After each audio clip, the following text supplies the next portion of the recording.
Hi, I'm Bowen Kerins. I'm Todd MacCulloch. And you're watching the Papa 14 Finals. We're about to see Josh Sharpe, Andrei Massenkoff, Cayle George, and Jim Belsito square off on Iron Man. Iron Man is a fantastic game. I've got one in the collection. It kicks my butt every day. It's awesome. It kills me. It hurts me. I keep coming back for more. It's fast. It's furious. There's a lot of dangerous shots, but when you get it going, there's nothing like it. It's a great sounding machine. It's got great flow, and I love the game. So I'm really looking forward to this match being played on this machine. What do you think these players are going to be heading for in this game? I think most of these players will be going for the multi-ball strategy. They'll be going for Monger. This is set to hard settings, so they're going to have to shoot that center shot to get the Monger to come up, which is really kind of a tight shot. It's a very satisfying shot. And so a lot of times guys are going to be staying to the orbits to try. It's going to take more shots than normal on these hard settings to get that Monger up, and then it takes a bunch of hits to get Monger to start multi-ball, and a magnet starts tossing that ball around. So I think most people are going to play that strategy. Some people may go for some bogey, and that's shooting a five ramps. But any one of those miss ramps could really be dangerous, as the ball can end up going right down the middle. So we'll see which strategy these guys employ. So it's either tight and satisfying or ramp and dangerous. You said it. You said it, brother, not me. All right, we'll see. Andrei Massenkoff as player one has picked this game. He had the high seed and is going for it. If Josh Sharpe wins this game, he's going to put everybody in a big hurt with the chance to clinch the title right here. The hurt locker. So let's watch them play Iron Man here at the Papa 14 final. All right, Andrei Massenkoff is player one, and he'll try to follow up his second place in the first game with a good performance here. One of the easiest skill shots in pinball. Just got to choose that lane. Everybody's going to get the skill shots for this game. And yeah, he's gone for Monger and a nice left ramp there to start. He looks like he might be going for bogey. He's got that left ramp shot is very, very quick off the flipper. As soon as that thing gets beyond the plastic, it's a quick flip from that right flipper in order to get that center ramp. It's very, very early. If you're late, sometimes you end up hitting War Machine, but sometimes that ball will come flying back to you. So it really changes whether the ball is screaming through that in lane or whether you've got it trapped as to when you got to flip that center ramp. It really changes depending on the speed and velocity of the ball. Meanwhile, we're seeing some fantastic flipper skill play by Andrei, and unfortunately loses the ball down the right out lane, but just a clinic there of out lane saves as well as decisions about when not to flip, letting the ball bounce over from one side to the other. Here's Jim Belsito taking over for his ball one, and unfortunately Jim was a little snake bit in game one. We'll see if he can put together something big here. He's got to get the ball to a flipper first, and takes a warning. Come on, Jim. Ball out of control. He should get that under control there and trapped in the left. There's a second warning, I think. He's got control. Boy. Bad boy.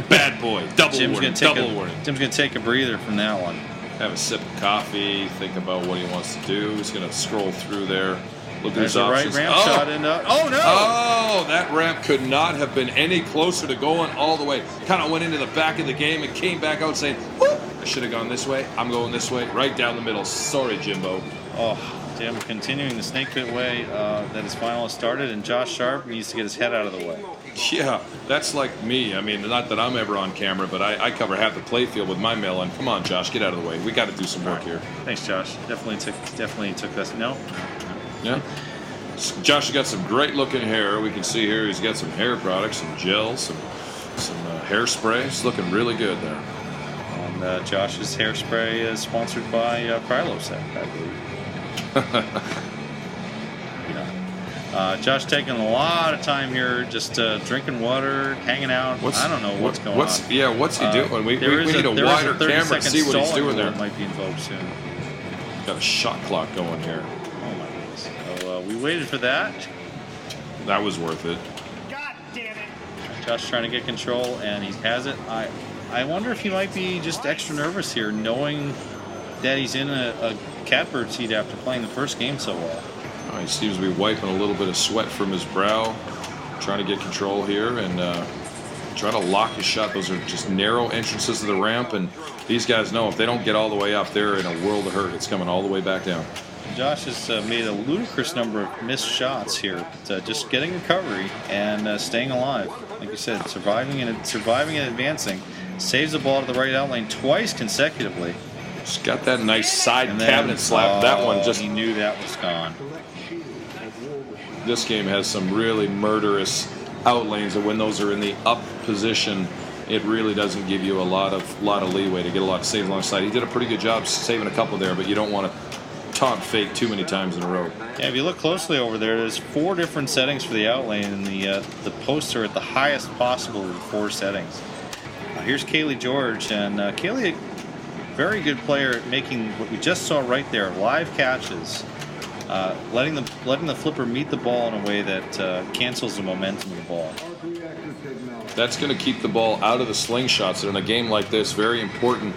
The more live catches he can do, and there he throws in some dead passes. He's going to keep the ball out of the slingshot. There's a nice live catch right there.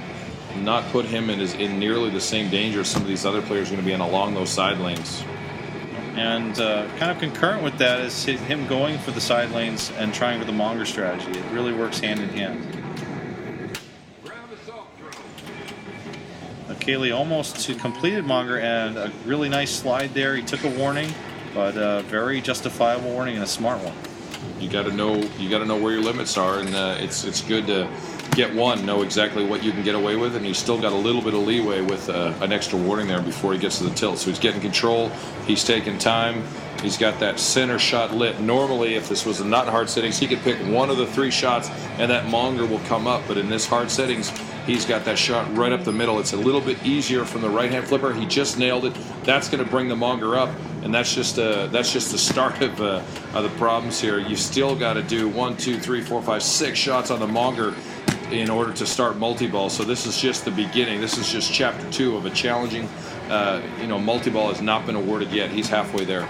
And he's trying to put the ball sort of off the edges of that Monger because there's a magnet right in front of the Monger to push the ball into the sides or down the middle. And he caught the magnet with that first shot, but his second shot was clean. And it's a good strategy. I've been trying to figure out the best place on my Monger to hit him. Sometimes when you go on the sides, it ends up reflecting or deflecting off the sides and ending up in the out lanes. And so while you want to stay away from the magnet, it can also put you in some trouble if it just nicks the side. It ends up towards the sides. Oh, and he drains on the 5th shot. So it sort of looks like a lost opportunity, but at the same time, he knows it's there for ball 2. And he's got the lead at the end of ball 1. So nice play by Kaylee.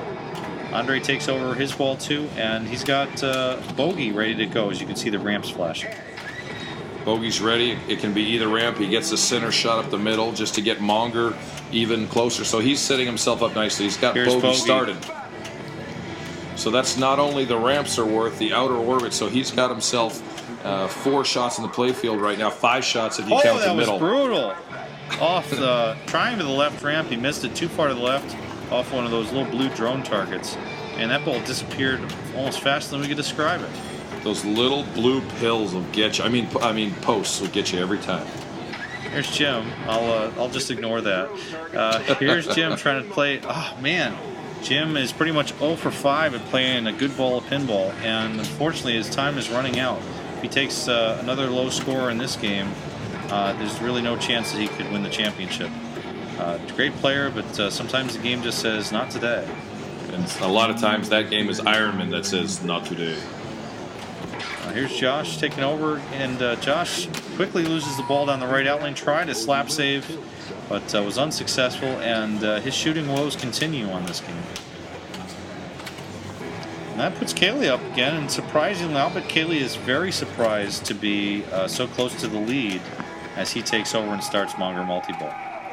It always feels good when you have one shot and you have the ball on the flipper. The nice thing that magnet is problematic earlier, but you know on the last shot when you hit it, that magnet is likely going to grab that ball, and sometimes it'll drop it down to that left flipper, and it's a good way to get that Monger back up just to get ready to light the jackpot. And he quickly knocks down 6 shots on the Monger, and now he's got to do a cradle separation here to try and score the super jackpot. And the super jackpot is that center spinner, as you mentioned, the hardest shot in the game, really. I've been experimenting a little bit on mine. I've had the 2 balls on one flipper, and he nailed it. Super jackpot. I always felt like that should be worth more in this game. I feel like it's about a 3 million shot, and I think as hard as it is to get that, I always thought that should be worth more. But in a game like this, real tight, 3 million points can go a long way, because that is not an easy thing to do. It takes a lot of shots to even give yourself the opportunity to get a super jackpot, and he's put that one in the bag. Right, 3 million is just about, that's 3 million by itself would be good for second place in this game right now. Kaylee looks like he's going right back to the same well, shooting the left spinner, getting Monger letters, and he's going to be able to get a trap there. That live catch just coming in so handy for him. It really sets him up for the next shot, especially with those orbits. If he can just get it along that rail, there's a little bit of leeway there. He doesn't want to be too early or too late, but there's a little bit of room for him to be able to get it along that rail, have the ball travel nicely around, and come back to that flipper and set himself up for the next shot. It's the kind of thing where he's got to repeat it, and he's got himself locked into that left shot. It's an easier orbit than the right, in my opinion. I agree, and as you said, it's just wider, and he's got the he raised the Monger again, this time with the left flipper shot. And the Monger, yeah, it is makeable from that left. It's preferable from the right, but a perfect shot, and that Monger is coming up for an extended visit, and Kaylee wants to get him down as soon as possible. That magnet can wreak havoc on the ball. So Kaylee glancing off the right edge of the Monger. Now he's got to get control. 4 more shots to go. If he can get this trap in the right. Oh, he missed the Monger there, but no big deal. He's got control again. I think that's one of the things you risk when you're going for the edge, is sometimes you don't get a hit, and you really can't afford that when it takes so many shots. You really got to make every one count. It always feels good. He's just needed that last one. The magnet grabs it, and he's back into multi-ball. He's raised the Monger again. You have to make a spinner shot right off the bat to get the Monger back up, but we really haven't even need to see that from Kaylee. He's done it so quickly that you almost from missed the old it. grave. And the super is ready again. There's a nice little. There's a bit of a lag there. Even when you've lost that last ball and you're down to 1 ball, that super is still available, so you don't want to abandon it. It's a nice grace period. When I talked to John Borg a little bit, he said whenever he hits that shot, he says thanks to the Liminator for giving him that extra second. So I always feel good when I nail it last second, and I say thanks to the Liminator for giving me that little bit of a window where I can, if I miss it a few times, I still have a chance.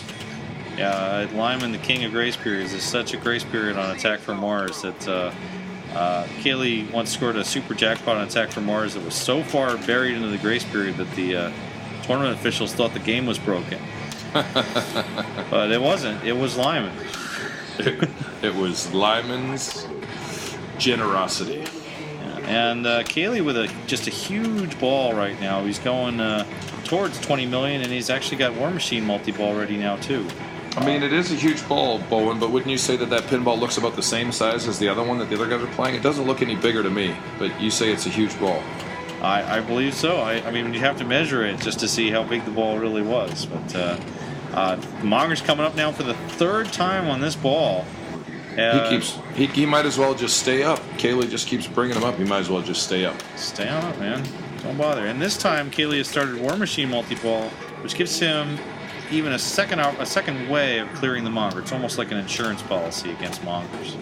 It's a nice thing to have, to be able to give yourself a little bit of leeway and start a multi-ball before getting the Monger down to get yourself another multi-ball and just get them going together. Unfortunately for Kaylee, that was about the worst multi-ball I've ever seen from War Machine. But it's hard to be critical with someone who's playing this well because he's really rocking the crap out of this game. And wow, getting some bounce overs in the Monger. This is really brilliant play. It is. This is a game that I know Kaylee likes. I've got this game in my collection. I was playing Kaylee in one of our league events, and it was my choice. And I thought, you know what? I'm going to take Kaylee to Iron Man because it's a tough game, and he's a lot better than I am. And this is a game that can really make life hard, even on a great player. My strategy backfired. Kaylee annihilated me. And then later in the tournament, when Kaylee had pick, he chose Iron Man, and that's when I realized, wait a second, I just took him to the Briar Patch because I chose a game that he later took me to. So he and Iron Man, they do pretty well together, and and my game was not set to these hard settings, so he's having a heyday with this thing, playing it like it's on simple mode. Yeah, Kaylee actually has 3 out of the 5 tasks towards a bonus. Any player who gets to the do or die by getting all 5 lights lit up in the main playfield area could win $500 bonus in this game. And I don't know, maybe we might see Kaylee going for that. Well, he might. He's got himself a nice little lead, and it's definitely a challenging thing. It's one of the things that I really like about this game. If you're playing at home, you might want to reset a game, but it ends up being 3 one-ball games. There's always something to play for in each ball, and it really translates to tournament play where you might have 2 bad balls, you can't hit reset, you can't start again, you might have 1 ball left. You got to make the most of it, and you can do a lot of damage with 1 ball, get all 5 of those characters lit up, and get yourself a $500 bonus. It feels really good when you're able to do it. Yeah, not every tournament has a $500 bonus for this. Something special here at Papa. But there's the 4th task completed, and all Kaylee needs now is Whiplash. But he'll need to get the Monger cleared first. You can't do both at the same time. Kind of a cool little tidbit. Obviously, Josh Sharpe in this match, he let me know that he was part of the think tank behind the do or die mode in talking to Lyman and the programmers. Hey, why don't you have something where you get all 5 characters in one try? So Josh really had some input into this game, and now we need to see whether that input translates to his play on this machine. Well, it's certainly translating into a big score for Kaylee. Kaylee now over 32 million in his 4th Monger multi-ball of this turn. Just blowing the doors off of everybody right here. And the other players is basically stuck sitting and watching this, which makes it even worse. Yeah, you usually don't have to watch anybody play Iron Man for too long. This is very impressive with how difficult this game is. And Kaylee making it look very routine, like it's a game that has extremely long ball times, which it really is. And he's making this look uncharacteristically easy. And yes, Kaylee is going for the do or die now. He's backhanding it into the... Oh! And he backhanded into the Whiplash. Needed, I think, 2 more shots there, but what a ball. The crowd loving it. 38 million points now for Cayle George. And unless we see some miracle, like a do or die completion from one of these other 3, that is going to win the game. Do or die to completion. That would be really impressive to see. The pressure is definitely on here. You're not supposed to look at the other player's scores, but it's got to be hard not to see that extra digit, the place value in that score by Kaylee. Andrei looked like he was going back towards bogey again, which he had started on ball 2 because he had no Monger progress, and that's another danger of going for the bogey strategy, which is that second bogey is really hard to get, whereas we saw from Kaylee, and oh man, Jim Belsito losing the 2nd ball of the game to that right ramp down the middle, and unfortunately for Jim, that's basically going to be the end of his opportunity at this tournament to win. He can still come in 2nd or 3rd, but he does not have a chance to win the tournament at this point. And Josh Sharpe's ball ends very quickly as well. He is going to squeak out a point here for 3rd place, but Kaylee now with sort of the victory lap, an opportunity to just plunge and let the ball go, and he's got the victory. He's got the victory. He's not going to play it up, try and get the do or die for the $500. He's going for 10 grand, baby. Who needs 500 when there's 10 grand on the table? Absolutely right. Some huge quality play by Cayle George. He's going to get his initials up for the game here as Kevin comes over to record the scores. Kaylee with a 4-point victory here on Iron Man, puts him at 5 points overall, ties him with Josh Sharpe. Josh taking 3rd in this game, also has 5. Andrei taking 2nd again for 4 points, and that means that if Josh, Andrei, or Kaylee win the next game, they will be the Papa 14 World Champion for $10,000. And it looks like we're going to be going to F14 Tomcat.